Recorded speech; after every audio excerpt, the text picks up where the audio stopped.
preterite past is over and done, like yesterday's coffee you drank on the run. You listened, you studied, you aced that test. The facts are in, and we know you're the best. A definite beginning, a definite end. It's over and done like lightning. Make that list and check it off. The preterite will make your Spanish take off. When to use it, that's the key.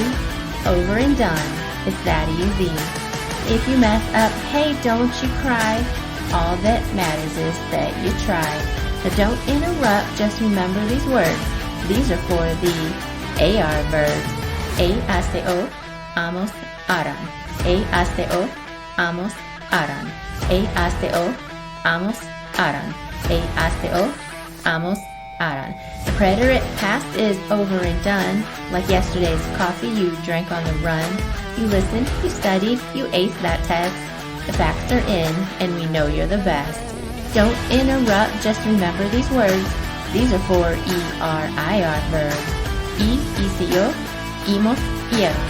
Hice yo, hemos, eran. Hice yo, hemos, eran. Hice yo, hemos, eran. Use a basic trick to remember the rule.